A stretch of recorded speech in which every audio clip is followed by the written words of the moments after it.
Welcome to part 2 of the perfect squares and perfect cubes. You'll recognize a lot of similarities from the lesson that we just did. This set of numbers, however, will be new. Concept is very similar, so let's get started. So we're looking at perfect cubes. When we looked at perfect squares, we're looking at a number multiplied by itself to give us, of course, those perfect squares. This time we're looking at a number multiplied by itself and then multiplied by itself again, hence the little 3 that you can see right here. So perfect cubes, of course, follow a very similar pattern. They will be the answers to 1 cubed, 2 cubed, that's 2 times 2 times 2, 3 cubed, 4 cubed, etc., etc. So let's make a list of the first 10 natural perfect cubes. So 1 cubed is 1, 2 cubed is 8, and we'll look at our calculators here pretty shortly just to figure out how to do that. Then 27, 64, 125, 6 cubed is 216, 343, 512, 729, and lastly 10 times 10 times 10 is 1,000. So just like the perfect squares lesson, we're going to do some similar work when it comes to recognizing them as well as indicating the cube root. So one of the ways we're going to do that is use our calculator. You can recognize a natural perfect cube by using your calculator. If the cube root is a natural number on your calculator, then it is a perfect cube. If it is an irrational number, right, that is a non-terminating and non-repeating decimal, then it is not a perfect cube, and it's also a perfect cube if it can be drawn as a cube, which you will not be required to do. So first one here is 2,744. Now, of course, we can't use our square root button, and different calculators are a little bit different. The one that I'm using here has a cube root automatically up top here, so that will automatically take the cube root. So I'm going to hit shift because it's just right above the square root button. You can see the little 3 on the screen, 2,744, and that gives me 14. If for some reason you don't, there will be one that has an X there, which of course means a variable, and then you will tell it to take that cube root, so you'll have to push the 3 in as well, and then you can get the answer to that. So 14 is our answer. That's a natural number, aka a counting number. So what that means is that 14 times 14 times 14 equals 2,744. So we're going to say yes, because we have to watch our notation.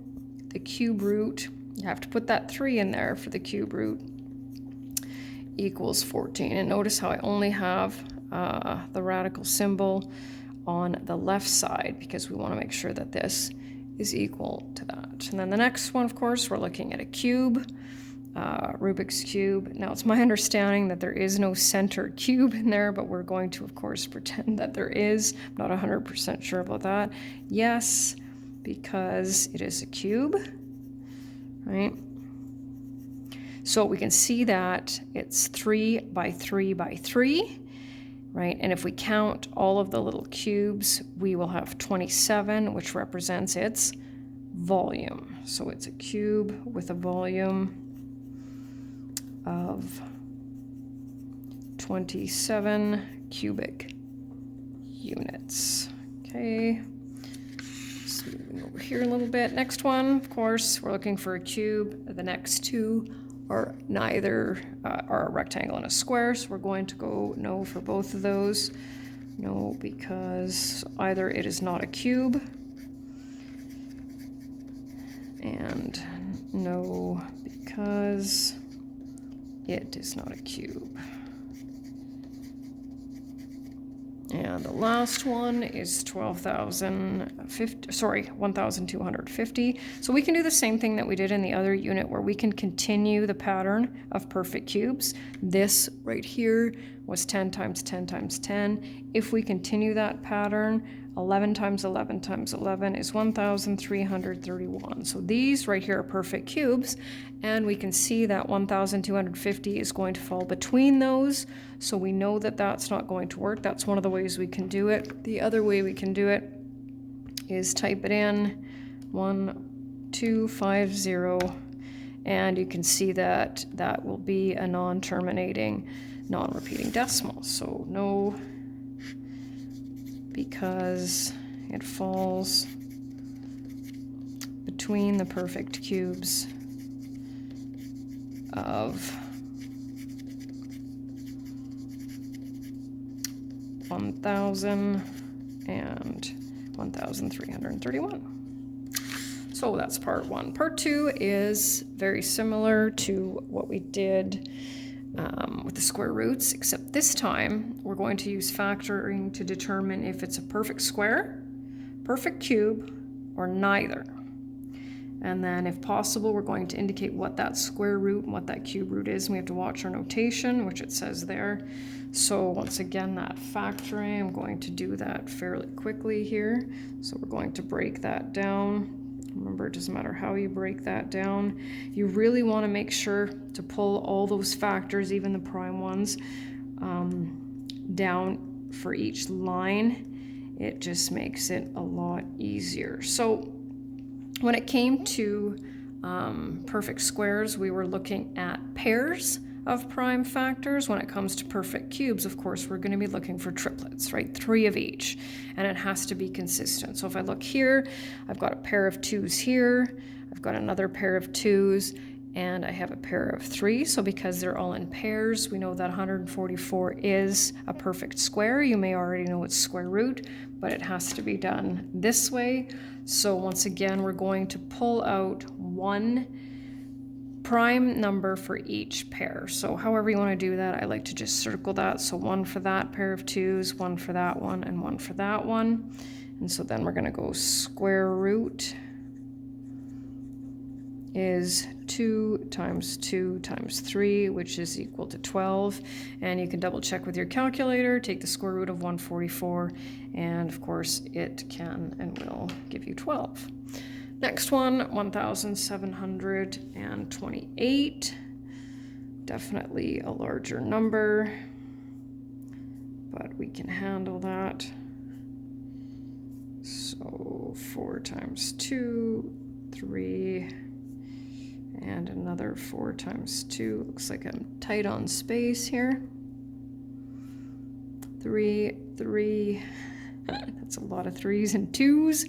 And remember, nothing wrong with double checking to make sure that when you multiply all of these, don't forget they should equal 1,728 if you have factored it correctly. So let's see how many 2s we have.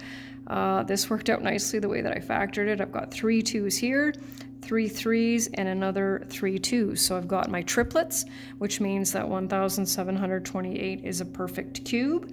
Now this time I'm going to take 1. See, I'm just going to switch colors here a little bit. I'm going to take 1 for every 3. So 1 2, 1 3, doesn't matter, right?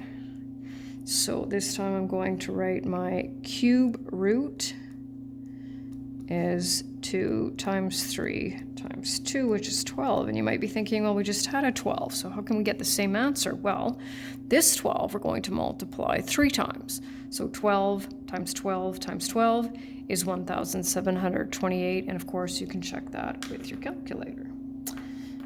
Next up, 200. Just want to make sure that I don't get my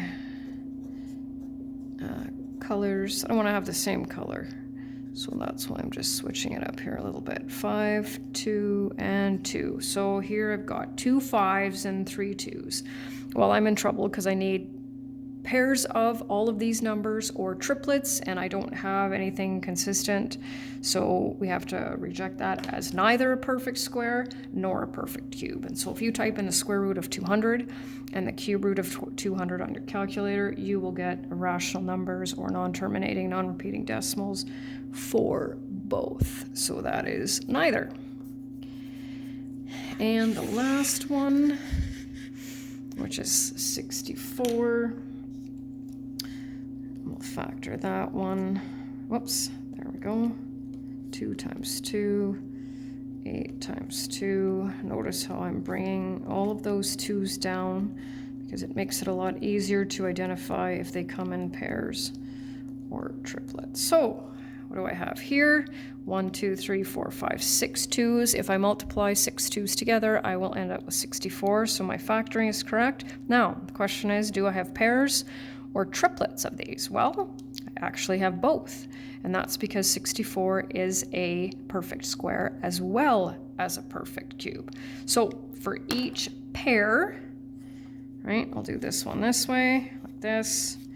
We will take 1, 2, right?